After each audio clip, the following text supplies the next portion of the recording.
Ahojte, dobré ráno, ja som vstala o 5:00. Viem, že sa vám nepáči, že teraz, keď nie som úplne fit, robím kadečo, ale ja som radšej vstala skôr, prichystám chlapcom raňajky a potom, keď pôjdu do roboty a do škôlky, tak si potom zase ľahne sľubujem. Ste veľmi zlatí, že si o mňa robíte starosti.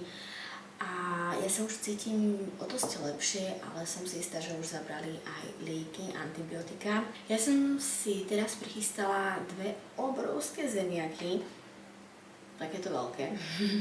A preto iba dve, lebo si myslím, že budú stačiť hlavne takto na ráno a hlavne pre nás dvoch, lebo to by si včera večer vypýtal palacinky.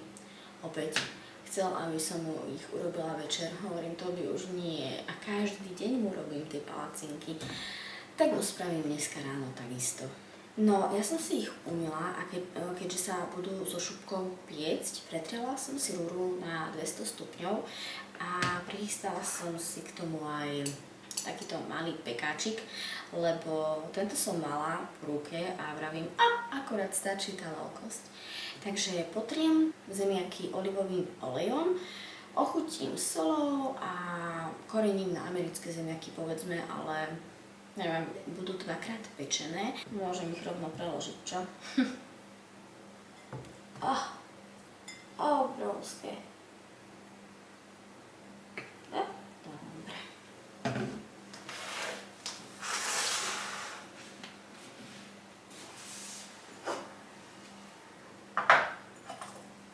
Sol.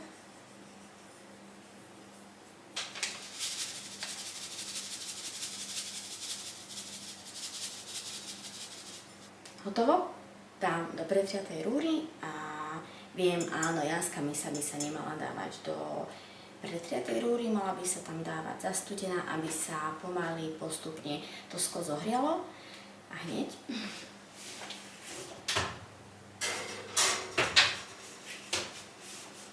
A napríklad toto už sa mi stalo, že som ten dala do horúcej rúry, kura.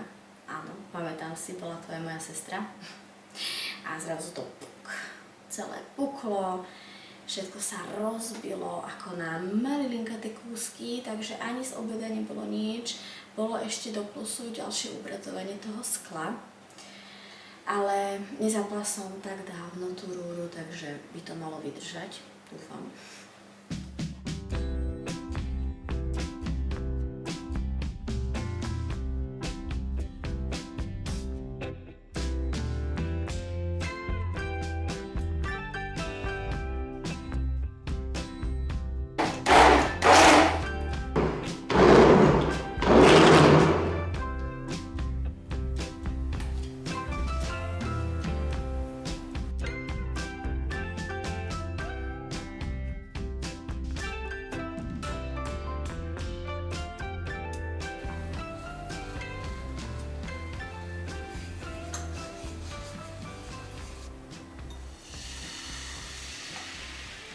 Inak, sranda.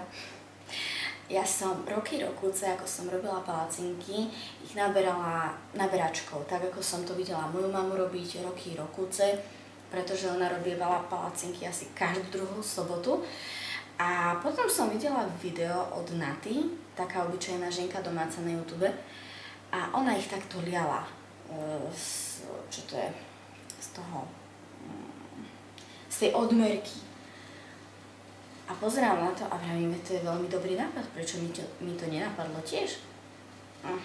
Odtedy to robím tak. Vy ako robíte palacinky, držíte sa vždy nejakého konkrétneho presného receptu, lebo ja všetko, ako ste si všimli, robím iba tak od oka, aby to malo takú konzistenciu, aby sa to dalo liať jednoducho. A to by mu chutia, možno aj kvôli tomu, že veľa iných palaciniek nejedol, tak si myslí, že toto sú tie pravé a správne. Neviem, ale keby som ešte aj palacinky mala vážiť a merať, ježišmária.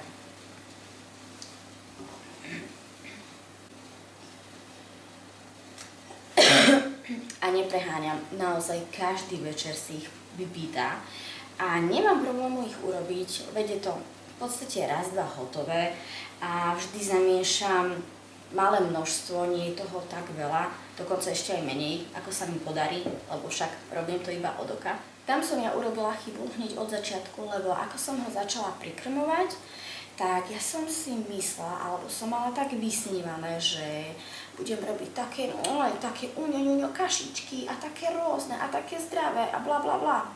Akorát, že veľmi ťažko niečo zjedol. A vtedy som tak začínala rozmýšľať, čo mu dať, čo mu bude chutiť a veľakrát som mu to menila a snažila sa mu vyhovieť, aby sa proste najedol. Však viete, aké to je, keď vám dieťa nie je. Urobíte všetko preto, aby ste našli niečo, čo zje. A on samozrejme sa na to naučil, podľa mňa. Laicky si myslím, nie som žiaden psychológ, ale cez víkend som sa o tomto rozprávala so sestrou, lebo mi posielala nemôžem to nazvať medovníčky, ale urobila niečo z gaštanového pyre. Ja si môžem aj vypýtať, čo všetko tam dala. A vravím jej, daj to aspoň na Instagram, však ľuďom sa to bude páčiť. A ona, že ale neviem koľko, čoho som tam dala.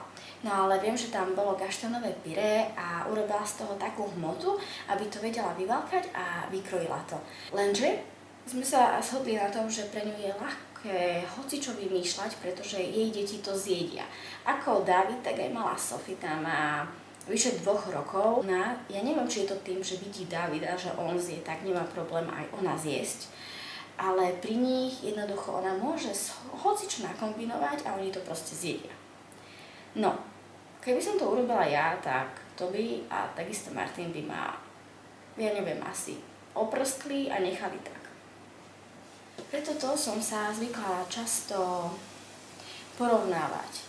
Lebo viete, na tých sociálnych sieťach to všetko vždy tak super vyzerá, lebo toto je zdravé a toto je avokádo a toto zjedlo a takýto máme poriadok a takto sa zahrá sám alebo sama a podobne. A keď som videla, že u mňa to nie je tak, ako je to tam napísané a vyobrazené, tak som mala neskutočné depresie z toho. Ja som cítila, že som zlyhala. V nejakom bode som si povedala a dosť, nebudeme pozerať, kto čo robí a ako robí, pretože každý to má doma jednoducho inak.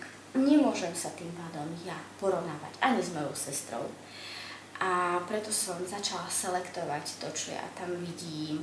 A napríklad aj môj kanál je o tom, aby som vám ukazovala reálne, čo sa u nás deje, alebo ako sa to deje. Samozrejme, nie absolútne všetky súkromné veci, ale toto je taký bežný deň napríklad. Ja vám ukazujem bežné dni, bežné veci, ktoré robím.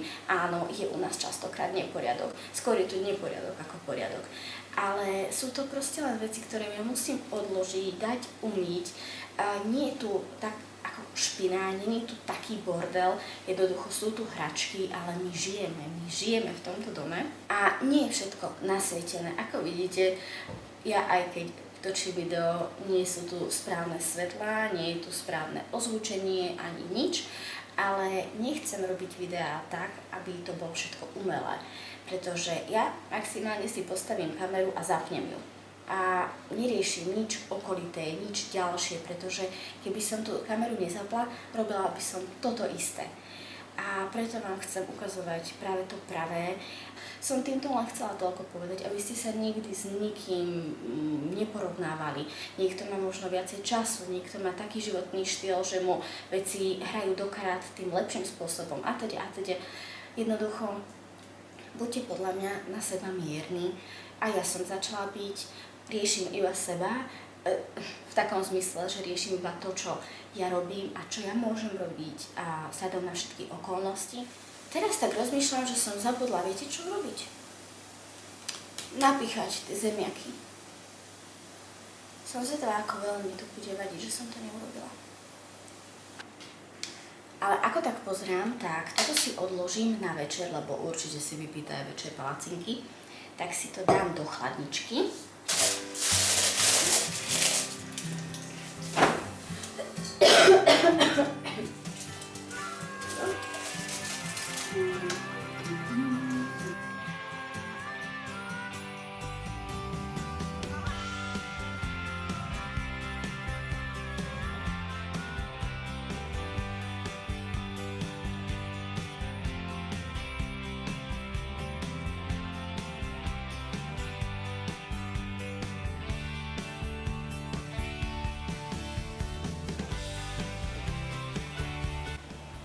A viete čo, rozhodla som sa, že aj tú cibulu, aj slaninu trošku opečiem a podľa mňa takto bude mať lepšiu chuť.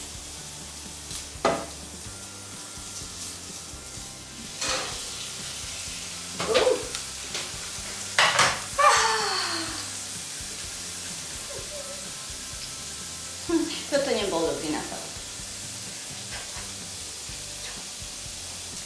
Rozbila som si jedno vajíčko, či nebude málo jedno. Dám tam ešte jedno.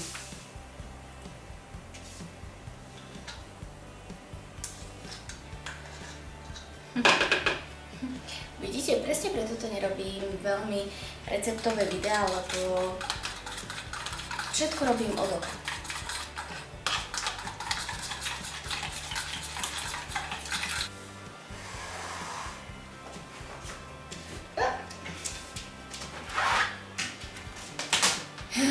No.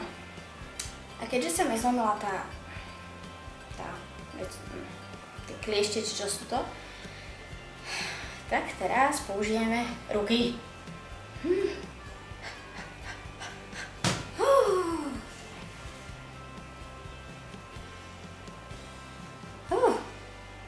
Bože, keby toto vidí Martin, tak ma zabije. Ďalšie zábery nie sú vhodné pre slabšie povahy, tak to preskočíme. Vnútro zemiakov som si vydlabala a vložila do tej vaječno-smotanovej zmesi. Ochutila som solou a korením, pridala aj cibulu opečenú a slaninku a touto zmesou som potom vydlabané zemiaky naplnila.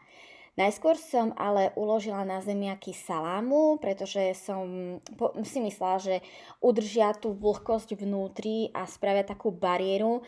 Takisto som tam položila plátkový syr a nakoniec som ich naplnila a zakryla.